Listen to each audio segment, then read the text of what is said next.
It's only the first week of 2025 and it's already our second snowstorm here in Virginia. So I'm sick, but I went out anyway. We're going to test out the Dugout Shelter. We're going to see if it's worth all the work that's put into it. We're going to see how warm it stays. I took a thermometer out with me so we can measure the temperature outside and inside. We're going to eat some chicken noodle soup, tell some stories, and at the end, I'll tell you if I really think that it was worth it or not to put all this work into a dugout shelter. Well, getting ready to ride out this big winter storm that's about to hit Virginia tonight. I have to process a lot of firewood. Pine burns up like newspaper.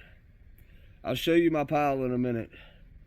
But if you're going to go out and do something like this, especially if you're going to go out in a snowstorm, you have to make sure you process way more firewood than you need that you can keep inside or covered up so that it doesn't get wet. Your soft woods that are easier to cut, easier to process is usually what you want to go for. The biggest problem you could run into in camping in a snowstorm is to get to about 3 o'clock in the morning, it's still a blizzard, you've run out of firewood. Now you have to run out into the snow, get wet maybe. All your wood's gonna be wet. You're gonna have to dry it out. You're gonna end up stuck in your little hut with a smoldering fire that you can't stand the smoke from. And at best, it's gonna be a miserable night.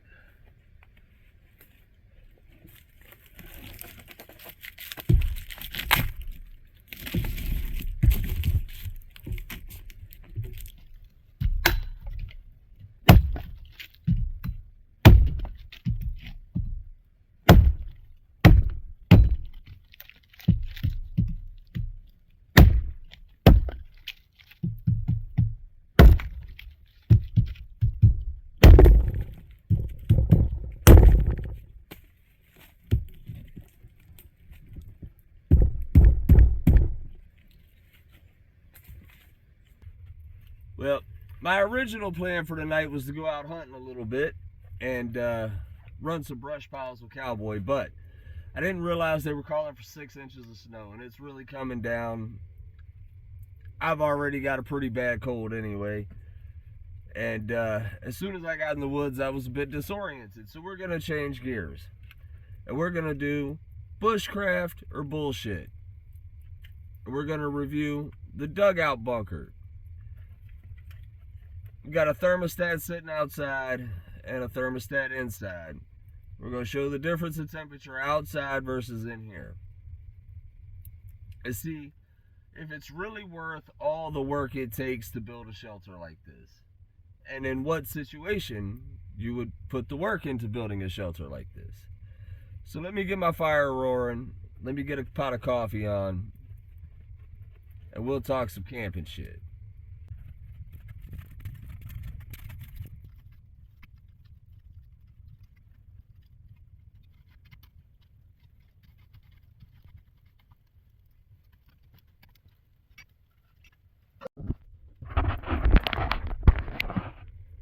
Alright, so my soup's been bubbling for about 5 minutes.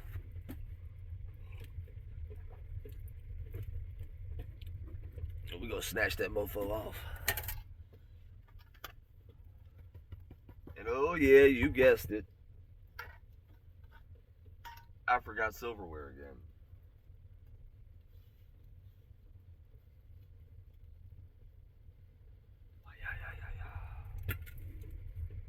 I'm just gonna set the pot right in my plate. Hope I don't spill that shit.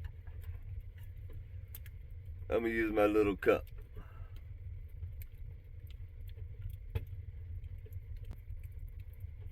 Oh, look at that.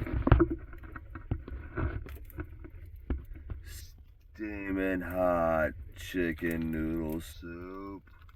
Alright. Oh, Cowboy, I didn't forget about you.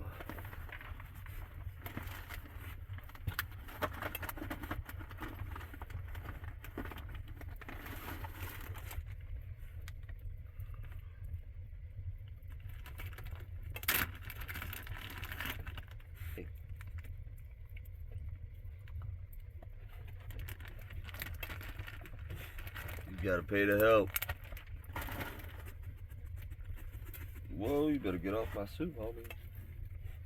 Don't know you like that, dog. Nope.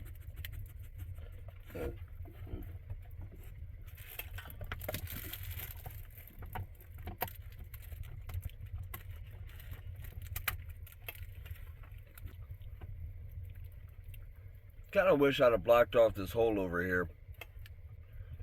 At first I was thinking it'd make a good little peephole to just look out for a hunting blind.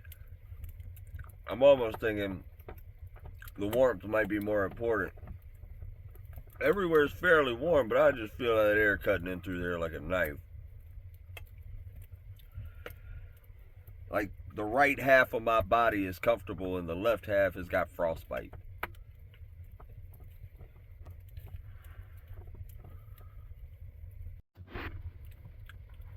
So, I noticed a pattern with a lot of these bushcraft survival videos, right? And the same thing happened with the shows. They get kind of redundant. And I'm not saying I don't enjoy them, so if you make these type of videos, don't get me the wrong way. But, it's been so long now of so much of the same stuff. I'm going to try to do this a little different. And everybody shows you a quick little video of them running around, cutting this, cutting that. I don't know, whittling wood with their knife or whatever it is they do. A lot of them don't do any talking. And then at the end of the video, the last couple minutes, some guy eating his food. And I get it. That's like the finish line for when you get your shelter built and you get a nice meal and you're just like, oh. But as far as YouTube goes, I think people are kind of tired of seeing the same process. So I'm going to start out eating my food. I showed you what I'm eating. Chicken noodle soup. And we'll just sit here and shoot the shit for a minute.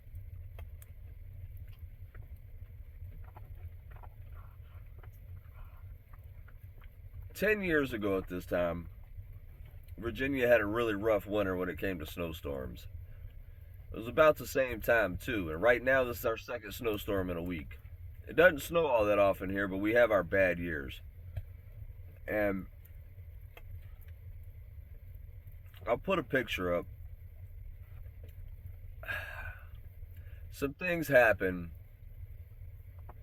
Somebody I thought was a friend that I was trying to help out ended up taking me for everything I owned. So all I had left was a little piece of property that I had prepaid the lease up for 6 months on. And it was just a spot in the woods that I split firewood. So we end up homeless.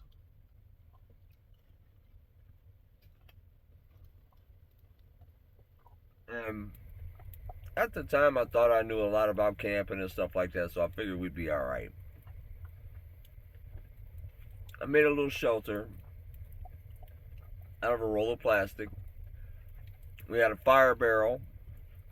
We turned the barrel on its side. I didn't have no way to cut a hole in the back of it for a chimney, so we had to set the barrel back from our shelter a little bit. I have never been so cold in all my life. We saw temperatures as low as -9. And I didn't even have a sleeping bag, by the way. My brother had a sleeping bag. I had 2 blankets. I usually laid on one and curled up in the other one. And I had another friend down there with us that was a little bit older, and he was not in great health. He had been robbed a little while before, beaten with a baseball bat, and had a lot of metal plates in his head. He had a broken neck. He just wasn't in good shape. So, long story short, my friend that's down there was my brother and I. We just know he's not going to make it. He spends about a week out there, and we're like, God, no. He can't do this.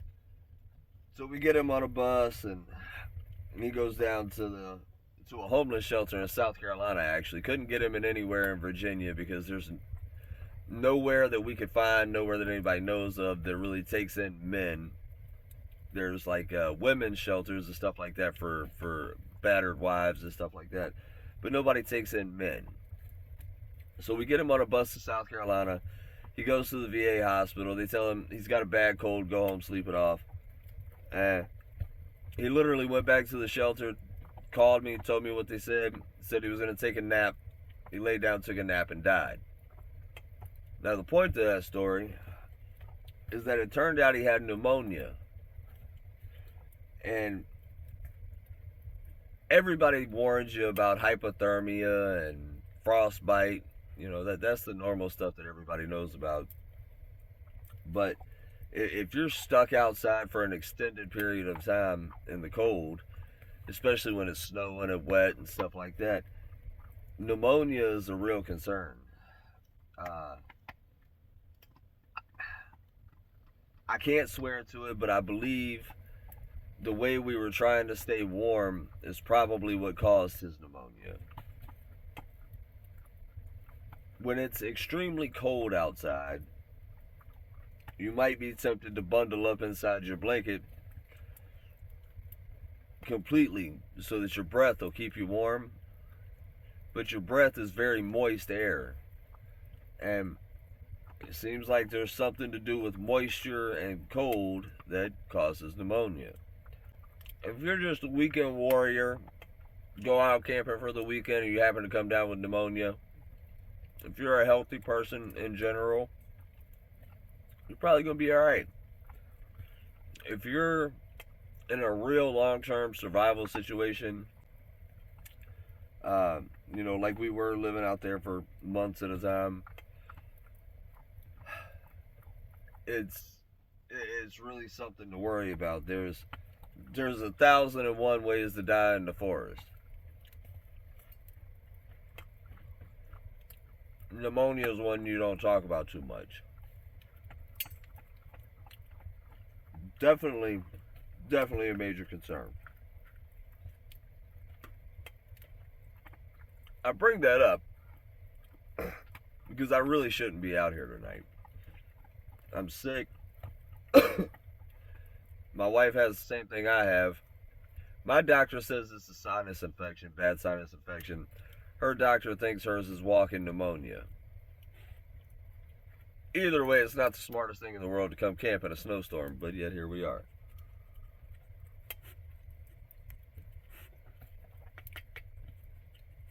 You don't get the hell off my soup.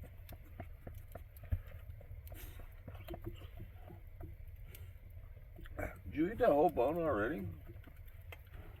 No way, dude. Holy shit. He's a fat boy.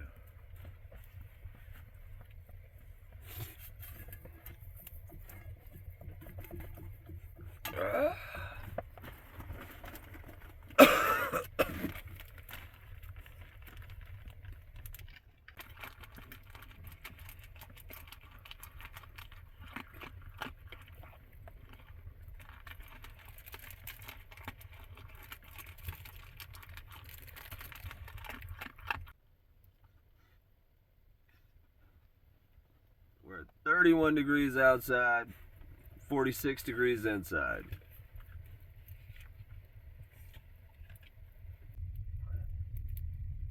Well, there went our lantern.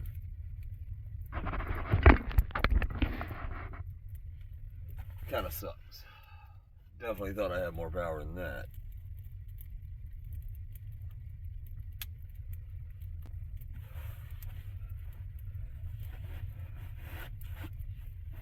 Well, this is it. This is about as real as it gets.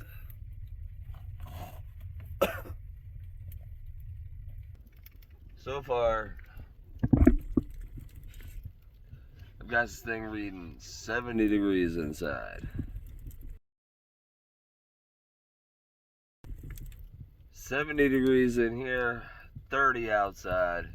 And I had it sitting right there by my coffee cup.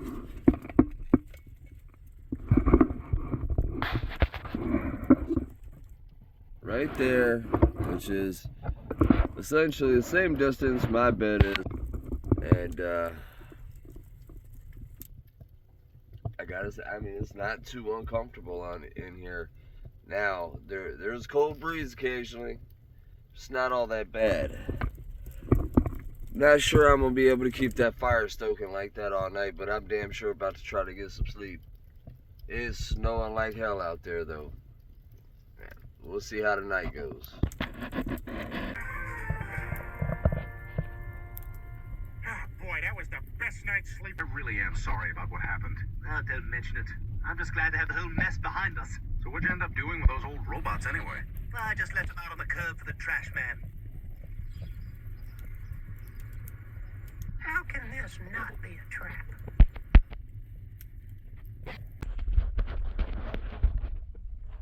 This is the part I really hate.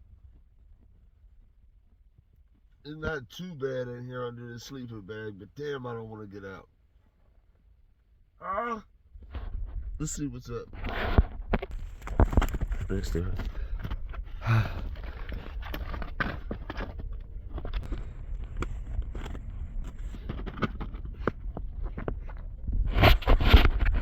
Ooh, it's a winter wonderland. I'm getting the hell out of here. So there you have it. In the beginning, I was really having my doubts because it was really, really cold in there. And you see, it took me a while to even get it up to 46 degrees. However, once I did get it warm in there and all that dirt around me got warm, it really seemed to hold the heat in. I had it up 76 degrees at one point. Me and Cowboy laid there watching Family Guy for a couple hours and went to sleep. The only problem is you have to keep a fire stoking in there. It could be a rather small fire, but you got to keep it blazing. And all I had to work with was pine. I didn't burn all the way through my firewood. I had enough firewood, but the problem was keeping it going while I was asleep, and pine doesn't really leave you a good bed of coals. And before you know it, the fire's out, the coals are gone, and you'd have to do the whole process of restarting the fire. So to fix that problem, if I had cut some hardwood like oak or hickory or something like that, I could have mixed that in with the pine, had a real good bed of coals, and I bet you I would have stayed comfortable all night long. I really didn't even get uncomfortable until 4 or 5 o'clock in the morning, right before the sun came up. And I would say that the temperature that was withheld by the walls and the dirt around me kept it bearable enough in there so I wasn't freezing, you know what I mean? It was 46 degrees inside the shelter when I woke up with no fire at all, and it was 28 degrees outside. So all in all, yes, I'd say this shelter's worth it. I think it's important to talk about all the work it takes to build a shelter like that though, and I'm about 60 hours of labor into this one. So as far as practicality goes, for a long-term bushcraft survival type of situation, I would definitely vote for this shelter. However, you're talking 60 to 80 hours of physical manual labor that's really going to wear you down, and you're going to burn a lot of calories. So if you were in a real-life survival situation, you wouldn't do this in 4 or 5 days like I did. You would do it in 2 or 3 weeks. The last thing you want to do if you're going to be stuck out in the woods for any period of time is to burn out in your first few days. And a lot of people make that mistake. You see it on that show Alone all the time. They go in there, they bust ass for the first 3 days because they have the energy. They get their shelter almost built, and then all of a sudden they're too cold, they're too hungry, they're miserable, they just got to go. They have a ride out. If you're in a real life situation, you might not. So conserve your energy. You're going to need a temporary shelter while you build something like this. Comparatively to any other shelter I've built or stayed in, I would say that this is probably the most comfortable, secure shelter that I could have possibly built. So all in all, I'm going to give the Dugout Shelter a 10 out of 10. Assuming you have the time and ability. It's very labor intensive, but I would say it's definitely worth the work.